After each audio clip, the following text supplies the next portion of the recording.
All right, so this is going to be a review of Elio. It's the Pixar movie from last year. It's directed by Adrian Molina, Madeline Sharafian, and Domi Shi.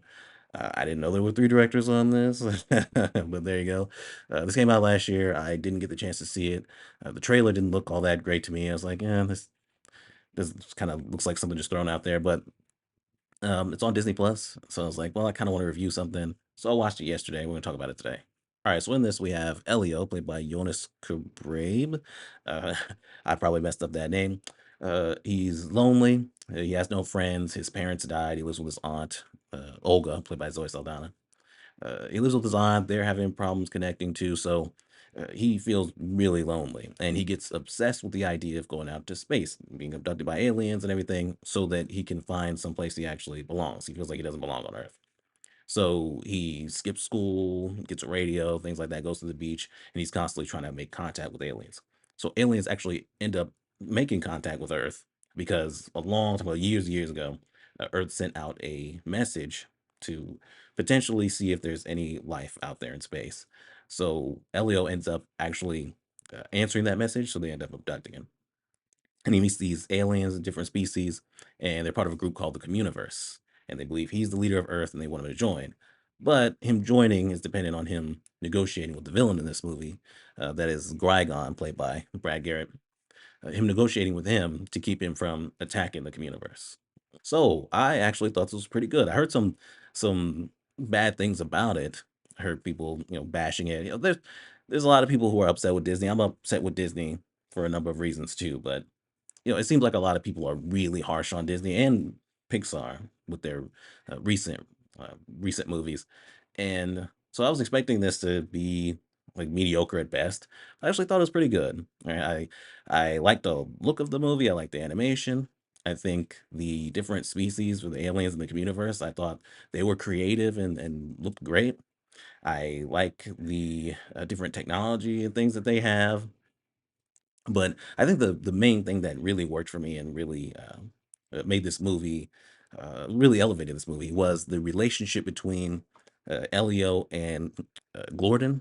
So Glorden is actually the child of the villainous movie Grygon, and he ends up taking because he ends up going to talk to Grygon, and it's not working. So he ends up taking Glorden, and the idea is he's going to use him as a bargaining chip so that Grygon doesn't attack the Communiverse. But they end up actually forming a friendship, and that friendship is actually good. And I like Glorden as a character. I thought Glorden was actually pretty fun and pretty funny, and I really like their relationship that forms in this movie. Oh, thanks, Gordon. It's nothing. Up top. How long's the flight? Any snacks on board? Anytime they're together, it really works, right? With them, running around the communiverse together, which the communiverse is like this space, colorful amusement park, basically. And so they go around having fun there, and that's fun to see them interact in that way. But also, there's emotional moments between them that I actually think work, right? Gordon has this storyline that's we've seen a million times with, his father not accepting him for who he is, right? He doesn't want to get in one of these suits and use weaponry and conquer places. He doesn't want to do that. He's very very soft, and so that causes issues. And then Elio has his issues with being so alone on Earth and not connecting with his aunt, things like that. And I think those emotional moments work between the two as well. It's like, wow, it's like this actually works. Like if it wasn't for this relationship in the movie, I do feel like this movie would probably be in the mediocre realm. I also like the very end, seeing Grygon accept Gordon and seeing him like rip off his suit, even though that's dishonorable amongst their people. Rip off the suit so that he can warm up Gordon, because at that point he's really cold and he's hurt. And seeing that softer side of him, which we haven't seen throughout the movie, because he actually legitimately cares about his son, that was actually touching. And then also Elio and his aunt, they actually start to get along and start to form a bond with each other by the end. And that works too. Like Pixar is good with these emotional moments, whether it be between family members, friends, whatever. They know how to do that, even for these movies that aren't like groundbreaking. Like it was still touching at the end, seeing it all work out between the characters. That being said, it's definitely still got some issues. Like early on, I think the setup is kind of weak. I think it needed a little bit more writing because like Elio's he's lonely and things like that. And his parents are dead. His parents being dead don't seem like they're all that big of a thing. It's just like, oh, he has dead parents, and it's just a reason for him to be with his aunt. It feels like it's that where they really don't want to go into it. I don't think they even say how the parents died. But his whole thing where he's alone is like it feels like it's all self-inflicted, so I can't really feel all that bad for him. Like he tricks this other kid into joining his space group or whatever just so he can use his radio. And then he ends up getting into a fight with this other kid. And it's like, yeah, Elio's kind of a he's kind of annoying. It was to the point where like this kid met up with him later on because they were trying to scare him wearing alien masks, and they were about to, what the kids were holding him, and the other one they fought earlier was about to punch him. And I was thinking to myself, I don't really feel bad for him. I really don't.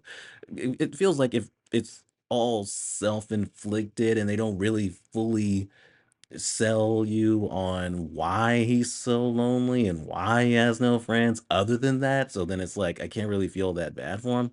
As far as his aunt, like his aunt is sacrificing things for him. She's trying to connect with him. She's trying to be there for him.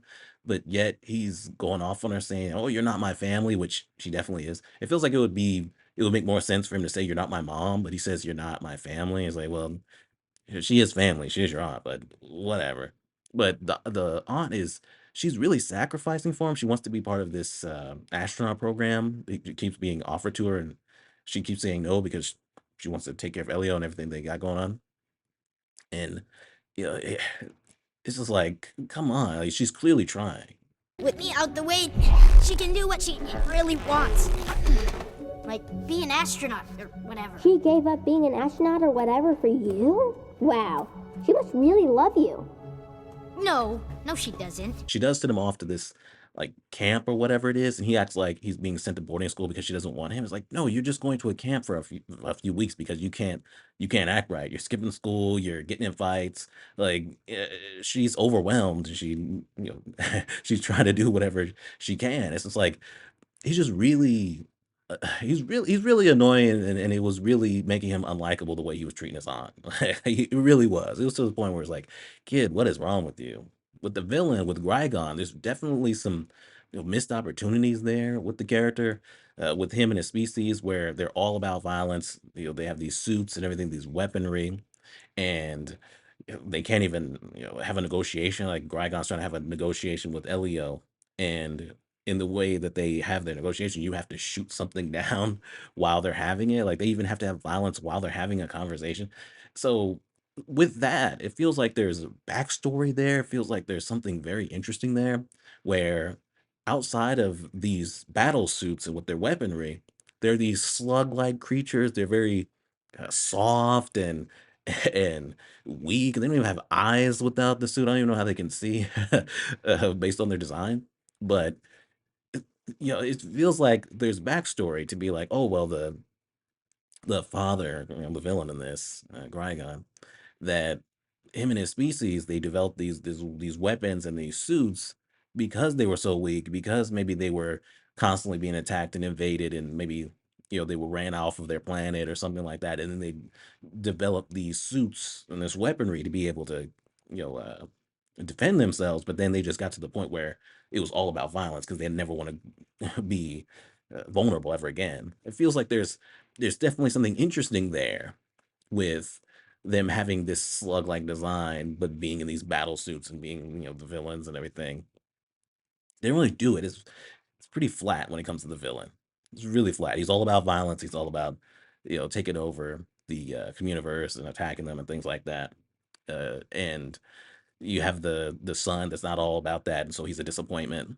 And the most obvious thing out there is that he's going to end up accepting his son by the end. And it's like, man, there's definitely more you could have done with this villain. You just didn't do it. Overall, it's a fun movie. Like, it's pretty good, right? It's nothing great. It's not like, oh, Pixar, greatness. But it is a good movie. It's an enjoyable movie for what it is. I think that people like really bashing it are probably holding it up to a really high standard because it's Pixar. But as a movie itself, just judging it on its own merits, I do think it's pretty good. Like, I enjoyed it. Right? I really like the relationship between Elio and Gordon. I think that really works. and that's the emotional core of the movie that really makes it work. But there's also some other things with Elio and his aunt and stuff like that. Even though the setup of it, I think, is weak and underwritten, when we finally get to that point at the end, it is touching. But anyway, yeah, that's Elio. I'm giving it good enough for what it is. It's good. So yeah, that's pretty much it. I just wanted to watch it because I was curious. I was like, oh, well, let me check this out, and I ended up actually enjoying it for the most part. Anyway, like I said, Elio, good enough. Subscribe, and we're done.